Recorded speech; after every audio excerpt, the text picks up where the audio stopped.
Assalamualaikum warahmatullahi wabarakatuh. Sobat Misteri Sunyi Mencekam. Untuk Anda yang pernah terjun di dunia usaha, entah itu usaha rumah makan, entah rias pengantin, atau usaha apapun ya. Di dunia usaha memang identik dengan yang namanya persaingan ya. Nah, bagaimana caranya memenangkan persaingan antara kompetitor-kompetitor agar usaha kita maju? Dan mungkin biasanya ada yang berlaku tidak adil alias menggunakan bantuan dukun atau makhluk gaib seperti dalam kisah berikut ini yang sudah kami siapkan untuk Anda.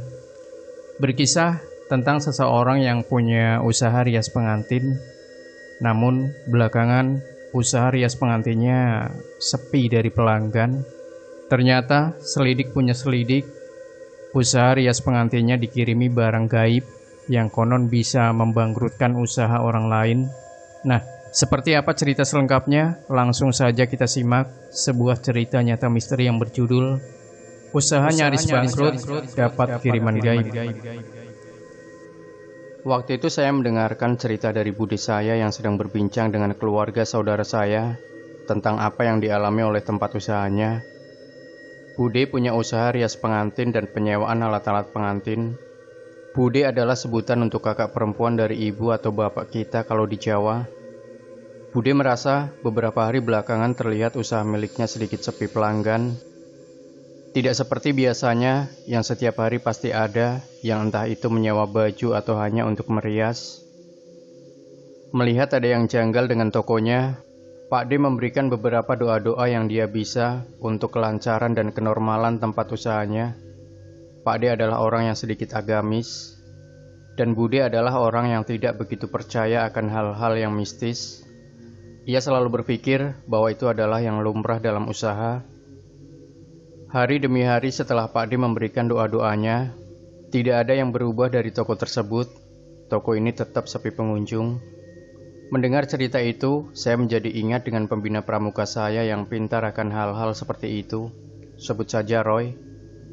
Saya bicara ke Bude, "D, saya punya teman yang mengerti hal-hal seperti itu." Bude menghiraukan, tapi nenek saya berkata, "Iya, coba ditanyakan, nggak apa-apa." Malam harinya saya berkunjung ke rumah Kak Roy. Di situ saya menceritakan semua apa yang terjadi dengan toko Bude saya. Kak Roy langsung mengajak saya untuk melihat toko Bude saya. Sebenarnya Kak Roy juga bisa melihat toko Bude dari rumahnya, tapi dia ingin memastikan langsung ke toko tersebut. Setelah sampai di toko dengan ditemani saya dan nenek, Kak Roy mulai melihat sekeliling toko tersebut. Sedikit terdiam, entah apa yang dilakukannya, ia berkata, "Di sini ada makhluk perempuan 3. Yang pertama itu emang dia udah nempatin di sini lama. Yang kedua ada perempuan tua, dan yang ketiga adalah makhluk kiriman. Ada yang mengirim di toko ini dan dikubur." Kak Roy melihat semua yang ada di toko Bude, termasuk makhluk yang dikirimkan ke toko Bude. Seketika itu, saya, Kak Roy, dan nenek mencari-cari apa yang ditanam di sekitar toko tersebut.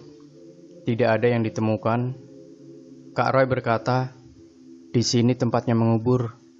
Dengan menunjuk tempatnya, di samping toiletlah tempatnya, di bawah lantai keramik. Toko Bude berbentuk kotak persegi, di mana toilet berada di pojok kiri belakang. Dan di depan toilet itu adalah kamar, sedangkan di samping pintu kamar ada lemari, serta sofa dan beberapa etalase yang berada di samping tembok penyekat antara toilet dengan ruang utama toko. Dengan melihat sifat Bude yang tidak begitu percaya akan hal-hal mistis, tidak mungkin rasanya untuk mengambil barang atau kiriman itu dengan membongkar keramik toko tersebut. Akhirnya Kak Roy mencoba untuk mengambilnya dengan cara lain, dengan cara gaib yang ia bisa. Malam itu selesai dengan pengambilan benda yang ditanam di toko Bude. Nenek memberikan amplop kepada saya yang ditujukan kepada Kak Roy yang sudah pulang. Paginya saya kembali ke rumah Kak Roy untuk memberikan amplop yang diberi nenek. Kak Roy menolaknya. "Apa ini?" "Nggak usah." "Tidak tahu dari nenek." "Sudahlah, terima saja." Kak Roy menerimanya. "Maaf, saya juga tidak berani membuka ini, karena niat saya cuma menolong. Nanti kalau saya menerima semuanya, saya takut disangka yang tidak-tidak sama orang." Kak Roy tidak mau disangka dukun karena setiap membantu dia diberi imbalan. Lama berbincang di rumah Kak Roy, tiba-tiba Kak Roy bilang kalau nanti malam dia akan ke toko lagi. Nanti malam saya mau ke toko budemu lagi. Lah, kenapa Kak? Bukannya tadi malam sudah selesai? Di situ Kak Roy menceritakan apa yang terjadi pada malam ketika ia pulang dari toko bude. Selepas pulang ia masuk ke rumah. Tak berapa lama pintu rumah ada yang mengetuk. Mendengar suara ketukan tersebut, sontak ibu Kak Roy berniat membukanya. Memiliki firasat tidak enak, dalam hati Kak Roy berkata, "Kan pagar rumah sudah saya kunci. Kok bisa ada yang mengetuk pintu?" Kak Roy pun melarang ibunya membuka pintu rumah. "Tidak usah, Bu. Saya saja yang membukakan." Kaget apa yang dia lihat di depan pintu rumahnya. Dengan wajah seram dan marah, sosok wanita yang dikirim di toko bude tersebut berada di depan rumahnya, bertatap muka langsung dengan Kak Roy. Makhluk tersebut berkata, "Besok malam datang ke toko, ayo berduel dengan saya di sana." Mungkin makhluk itu marah dan mendatangi Kak Roy serta memandangnya karena Kak Roy telah mengambil barang yang ditanam di toko bude. Malam harinya saya menunggu Kak Roy di depan toko. Terlihat dari kejauhan motor Kak Roy mendekat. Dari apa yang diceritakan Kak Roy kemarin untuk berduel dengan makhluk itu, dalam hatiku sebenarnya saya penasaran dengan hal-hal gaib yang diceritakan oleh Kak Roy. Kemudian saya memberanikan diri untuk ikut dalam ritual yang Kak Roy lakukan. "Kak, nanti saya boleh ikut tidak?" "Kamu mau ikut?" "Ya, tidak apa-apa. Nanti saya kasih tahu apa saja yang harus kamu lakukan. Dan kalau kamu mau, nanti saya kasih tahu caranya juga, tapi pelan-pelan," jawab Kak Roy. Saya dan Kak Roy kemudian masuk ke dalam toko dan mencari tempat yang seminim mungkin dari cahaya agar Kak Roy bisa fokus. Kak Roy meminta untuk mematikan semua lampu yang ada di toko. Saya duduk di sofa samping lemari dan menghadap tembok. Sedangkan Kak Roy memilih untuk berada di pojok kiri depan area toko di antara etalase. "Kamu tutup mata, cukup membaca surat-surat pendek yang kamu hafal. Dan kalau kamu mendengar ada suara yang memanggil kamu, atau kalau merasa ada hal-hal yang lainnya, kamu jangan membuka mata. Kalau kamu membuka mata, kamu akan tahu semuanya yang ada di toko ini," jelas Kak Roy. "Sudah, silakan." Dengan aba-aba dari Kak Roy, saya mulai memejamkan mata dan membaca semua surat pendek yang saya hafal. Berulang-ulang saya baca dan tidak terjadi apa-apa. Hingga akhirnya saya kaget, terdengar suara perempuan tertawa.